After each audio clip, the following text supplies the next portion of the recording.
It gives me great honor to introduce our Charter Day Homecoming Convocation speaker for this morning, Dr. Roberta Troy. You can read about Dr. Roberta Troy's outstanding record of achievement as a member of the Tuskegee University community since her arrival in 2009. You can read all of the facts and details that demonstrate how she has shown excellence in every way. However, I'd like to share something about her that you may have to read between the lines to discern. When Dr. Troy was hired here 20 years ago as a faculty member, she was hired on the basis of her ability to instruct, to perform research, and to perform service. She was also hired as head of the biology department.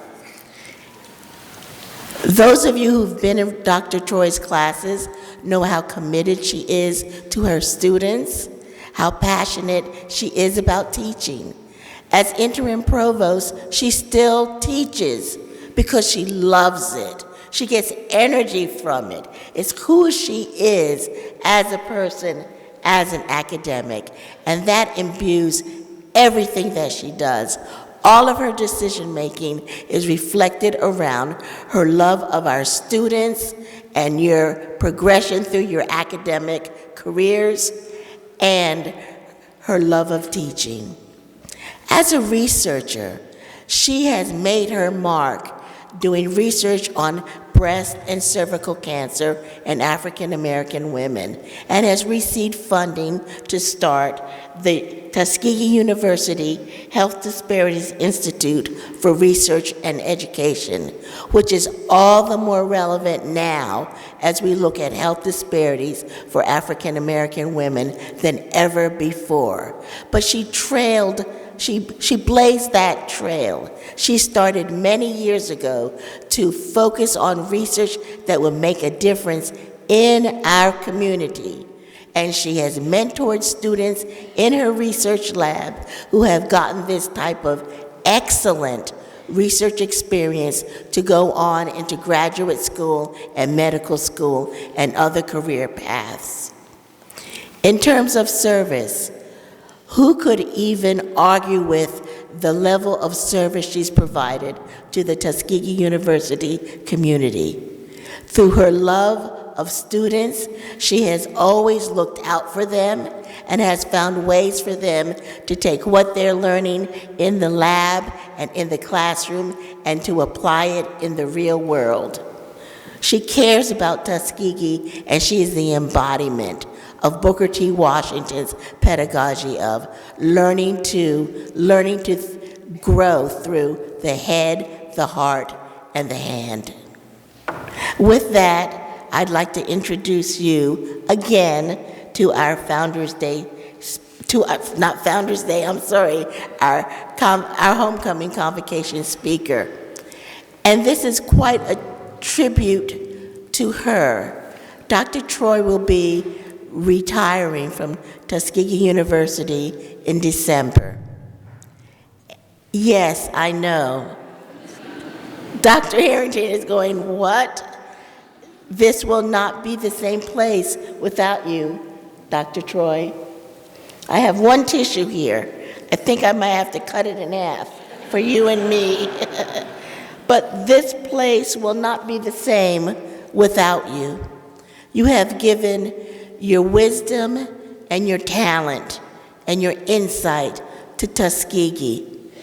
Now, I want you to know, because I don't want there to be a social media controversy around how Tuskegee honored Dr. Troy, because Dr. Troy is telling me she does not want a retirement celebration. She's saying that. She is kicking and screaming.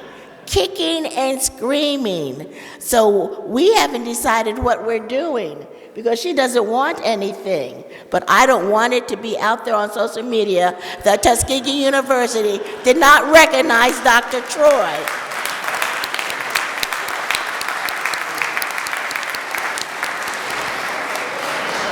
We love you. We know that you will be down the road in Montgomery. We know that you will be taking some time to relax. Just relax, sleep in. But she says to me she wants to come back at some point and be an adjunct and teach. What does that tell you about the dedication of this woman? Thank you so much, Dr. Troy, for lending your talents to Tuskegee and loving Mother Tuskegee and our students as much as you do. Thank you very, very much.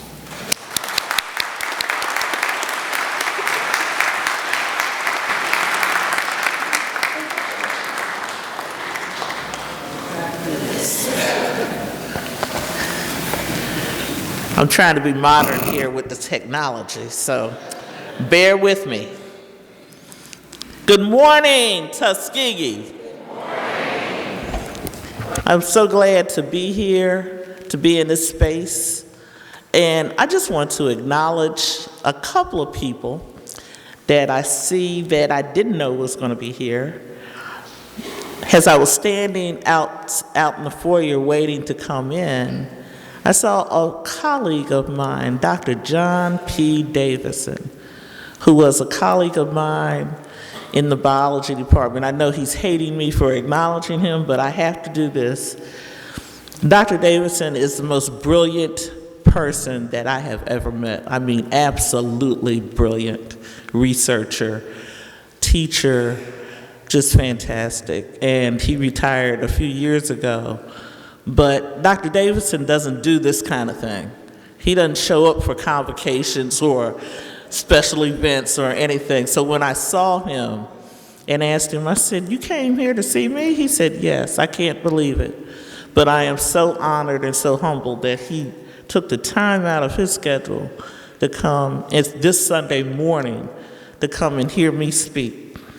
And then I see Miss Chiquita Lee out here trying to hide, but she also works with me and has worked with me over the years, also a Tuskegee graduate. Dr. Davison is also a Tuskegee graduate. And so I just want to thank both of them for coming out. Chiquita drove all the way from Montgomery. She's usually in church in the morning with her sister, but she came and made that sacrifice to come and hear me. So I thank you for that. I want to also acknowledge Dr. McNair, who has come in and just changed the face of Tuskegee in terms of her personality. And it's been a pleasure to work with her. And I hope to continue to be in contact with her and her family, because it's just been a great time being with her. She has such a nice, very nice, giving, warm personality. And that's what we need here at Tuskegee. To the Board of Trustees, our faculty, students, staff, administrators, and more importantly, all of our illustrious Tuskegee alumni, welcome. Good morning. It is an honor for me and also very humbling for me to serve as your Charter Day speaker today. When Dr. McNair first asked if I would be the speaker, I said, "Me?" I said, "What would I have to say? What could I possibly say that could be profound and fitting for such an occasion as this?" As I reflected on my time over the past 20 years here at Tuskegee and thought about some of the things that I had seen and reflected on, I said, well, maybe I do have a couple of things I could share. So I eventually agreed to do that. I often marvel. Okay, here we go. I often marvel at the fact that I was able to get to this position at a school that I truly, truly love. It seems like I was born for this. Little did I know that I would walk these hallowed grounds at Tuskegee University, first as a student, then as a faculty member, and finally as an administrator. I can honestly say that Tuskegee has truly shaped my life and made me understand the difference between selfish ambition and mission. Many of us have ambitions to be successful, to be great. We should aspire for greatness. However, we should also live our lives in a mission-driven manner. Tuskegee, the pride of the swift-growing South, instills in us that purpose and or mission is more important. The purpose to gain knowledge, engage in discovery, and commit to serving are the tenets by which we should live. As a child growing up in North Philly, many of you, that's Philadelphia in Pennsylvania, I learned early about the Tuskegee story from my father. In fact, that's all I learned about from him. Oh my goodness, all he talked about was Tuskegee. My father just finished high school. My mother finished high school. So to have his children to attend college was a very big deal. But more importantly for him, to go to Tuskegee was an even bigger deal. Those seeds that he planted in me about Tuskegee blossomed into a lifelong commitment to service. And as my father would always say, don't forget where you came from. And also reach back and help someone coming along. Isn't that the Tuskegee way? When I was growing up, we were taught that going to college was important because you were going to be in a position to help your family. So it was always in the plan that I would attend college and that Tuskegee was the college that I would be attending. Why Tuskegee? Because of Dr. George Washington Carver.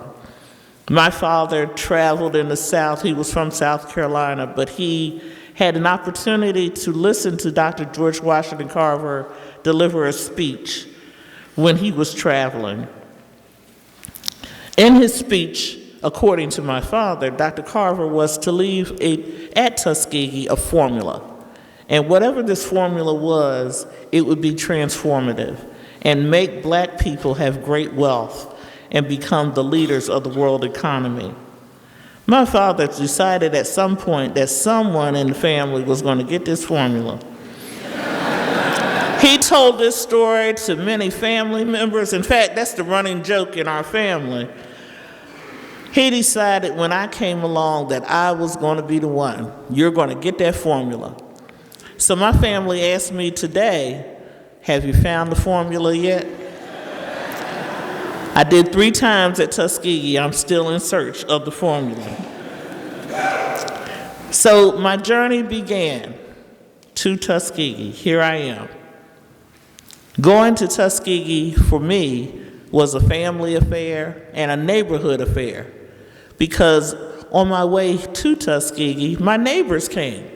So we had a caravan driving me down from New Jersey all the way down to Alabama.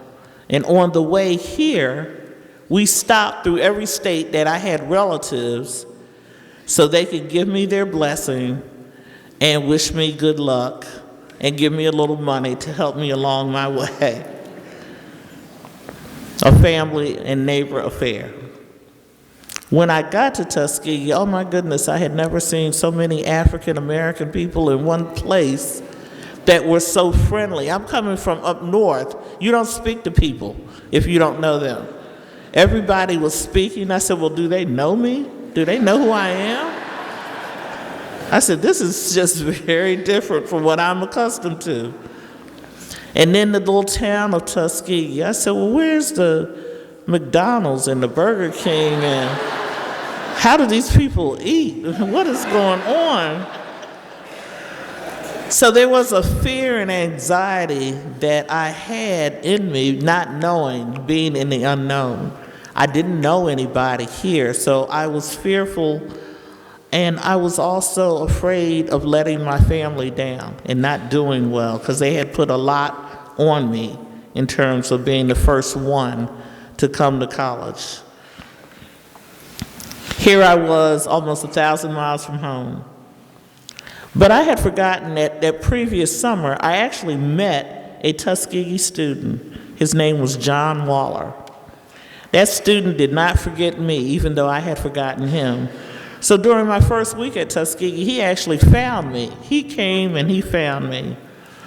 And he made sure that I was going to be fitting into the Tuskegee family. He called me his home girl. So he made it his mission to find all of his home people and make sure that we were connected.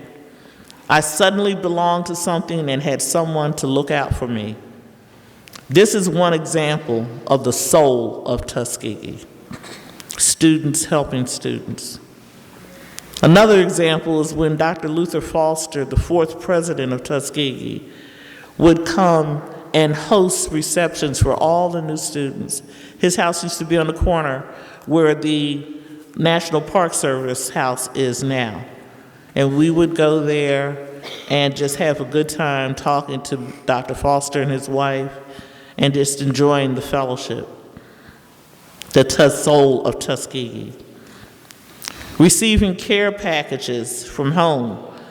I don't know if there are any students here. They probably don't know anything about a care package, y'all, and all this technology here, but we used to get care packages. And the care packages would have little canned ham and whatever else in there to sort of help you get through the next time until you can receive a care package. But when we were in school, we would share whatever we got with our dorm mates. So if one person had, we all had. That's the way we did it, the soul of Tuskegee.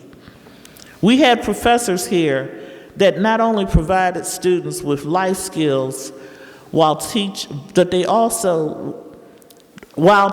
us about concepts that were specific to our discipline and major, the soul of Tuskegee. I can remember Dr. James Henderson. Oh my goodness, Dr. Henderson was something else. He drove me to a conference in Atlanta, and I can remember, and I said, he was outside my house honking the horn, and I said, Dr. Henderson, why are you here? He said, I'm taking you to the conference. I said, well, I already have a ride. His student was going to take me. She was a friend of mine. He said, she's not coming. She has to do work in the lab. Come on here, girl, and get in this car. He used that time, that 2-hour ride to Atlanta, to teach me about all the plants that were along the side of the road, giving me the scientific name while he was driving at about 80 to 90 miles an hour. I said, Lord, if I get to Atlanta, I am not riding back with him. But he was still teaching the soul of Tuskegee. Parents could come into Tuskegee and make arrangements for payment of tuition with the director of financial aid. My father actually talked directly to him because all of my scholarship money hadn't come in, and I wouldn't have been able to register. But he cleared me to go ahead and register with very little money.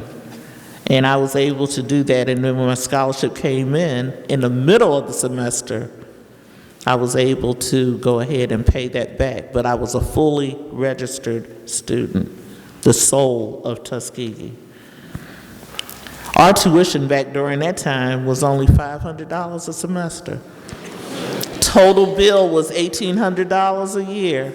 You're probably saying, well, gosh, y'all should have been able to pay that. No, we could not pay that.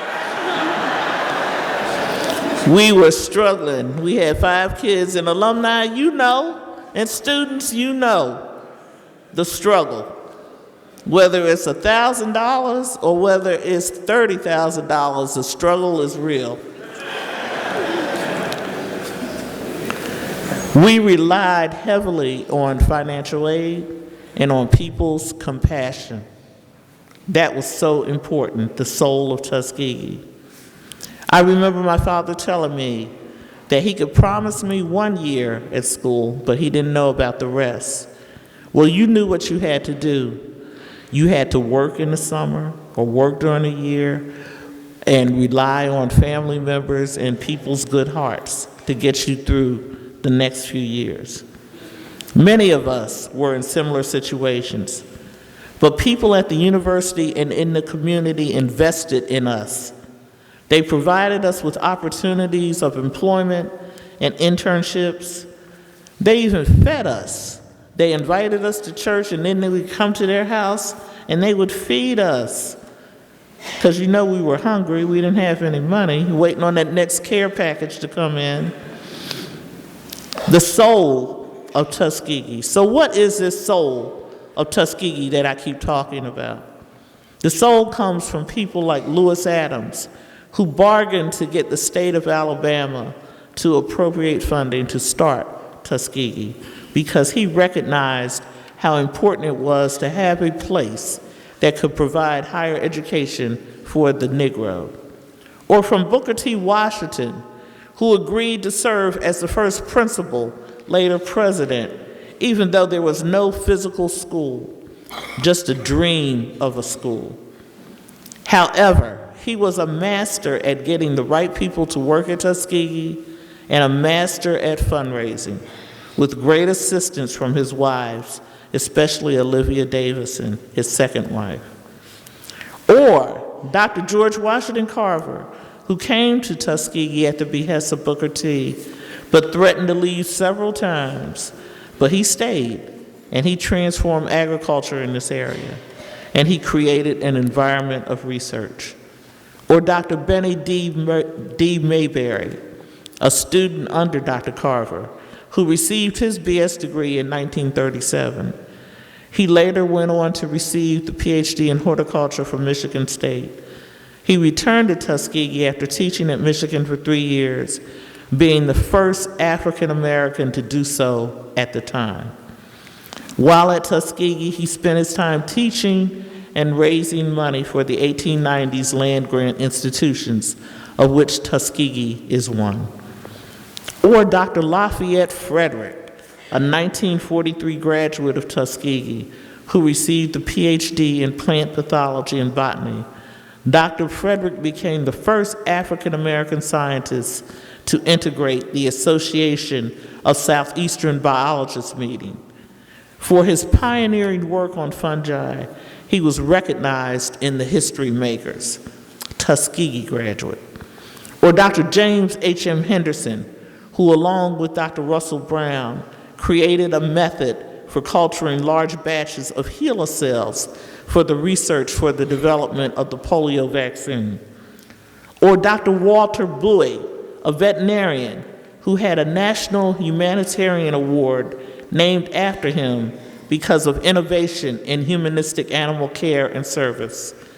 Or Elizabeth Evelyn Wright, who graduated from Tuskegee and started Voorhees College in Denmark, South Carolina, because she was so committed to education. These seeds that were planted while she was a student at Tuskegee under Booker T. Washington. Or Dr. Vera King Ferris, who graduated from Tuskegee with a degree in biology and later went on to be the first African-American female to become president of a state college in New Jersey, Stockton State, and in the nation. Or Alice Coachman, graduate of Tuskegee in homemaking, who went to be the first African-American female to win a gold medal in the Olympics. Or Lillian Harvey, although not a graduate, started the first nursing school in the state of Alabama at Tuskegee.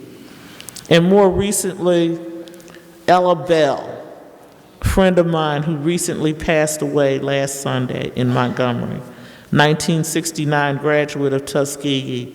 Ms. Bell went on to become a leader in the Alabama State Board of Education and a champion for the education of children. She was so renowned in the state and throughout the country that the governor of Alabama, to recognize her, had flags flown half-staff in her honor. Then we have the younger stars, Drs. Jessica Clemens, who was here on campus, who talks about mental health, bringing more attention and focus to that. Dr. Clayton Yates, who is here right now, doing innovative and groundbreaking research in cancer, and the list just goes on and on and on, and much too long for me to recite all of them here. What is it that all of these people have in common? A selfless determination to uplift their fellow man. This spirit of purpose living a mission-driven life. Sure, they all had ambitions. None of these individuals started out wanting to be highly recognized. They just wanted to do good work and be of service. Tuskegee teaches us to serve, not for our glory, but to improve life around us. In Philippians chapter 2, verse 3, Paul tells us, "Do nothing out of selfish ambition or vain conceit. Rather, in humility, value others above yourselves." Isn't that the soul of Tuskegee?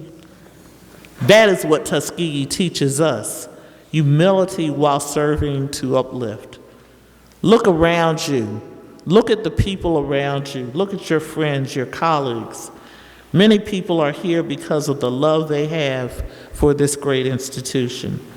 And it's not great because of the state-of-the-art buildings or the billion-dollar endowment, although we strive to get those things, alumni and everybody else and faculty.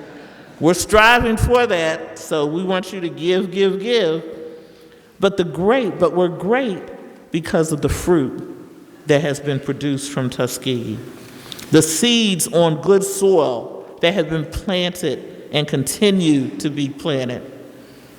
I would have never imagined, not in 1,000,000 years, that a little skinny girl like me from Philadelphia, living in a row home, whose grandmother made her dresses from her father's old shirts, who was so shy that she would sit in a corner around others and would not talk, would have such a life as this.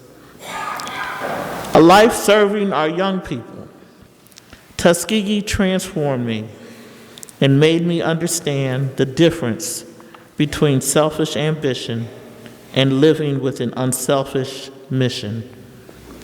It has been a wonderful journey. I am a proud graduate of Tuskegee.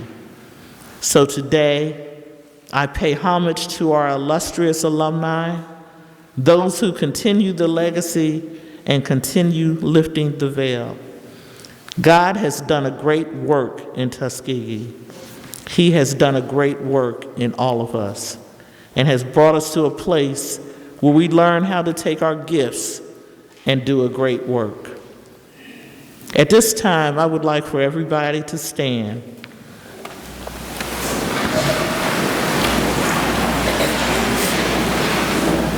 And repeat these words. God and Tuskegee are doing a great work in me. Thank you. Rise up, Tuskegee family, and go and be great. God bless and continue to love the love that you have for Mother Tuskegee, because Mother Tuskegee truly loves us. God bless.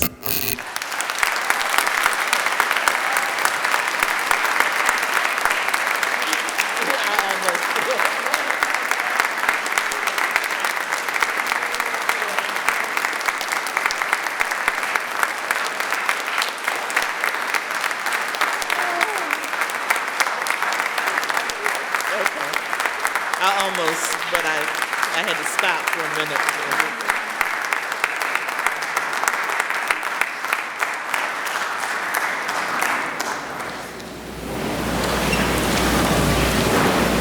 Wow. Dr. Troy, thank you. You moved us in ways you don't even know. Thank you for showing the lineage of Booker T. Washington, Lewis Clark's, George Washington Carver's vision and how it's being exemplified by each and every one of us. Thank you so much for your message, and we're going to listen to you. Thank you. We will now hear from the Golden Voices Concert Choir.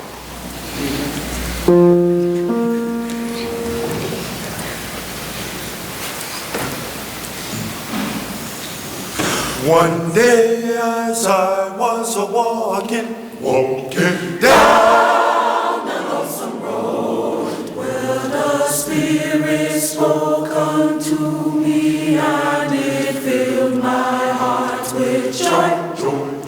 One day as I was walking down the lonesome road, I thank my Lord I'm in his K.O.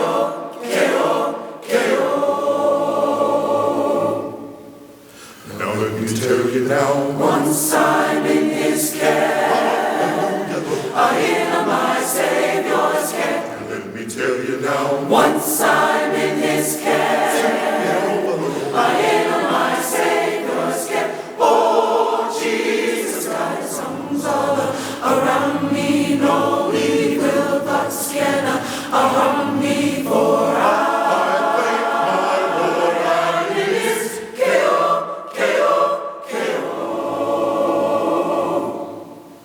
I would not live a sinner. I'll tell the reason why. Well, I'm afraid my Lord might call me, and I wouldn't be ready to die.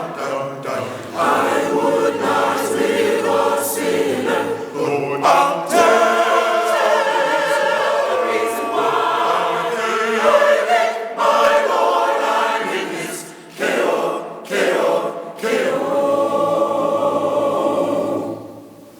Now let me tell you now. Once I'm in my Savior's care. Now let me tell you now. Once I'm in my Savior's care. Oh, Jesus, God, his arms all around me. No evil thoughts can harm me, for I thank my Lord I'm in his K.O.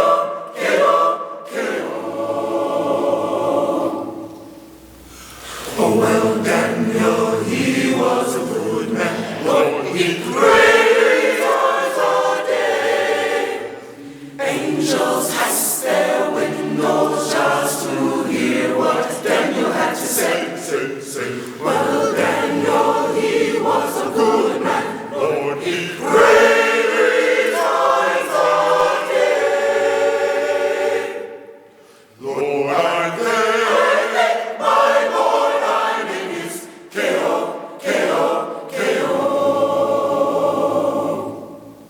let me tell you now. Once I'm in his care, in my Savior's care. Let me tell you now. Once I'm in his care, in my Savior's care. Oh, Jesus, God, his arms all around me. No evil thoughts can harm me. No evil thoughts can harm me, for I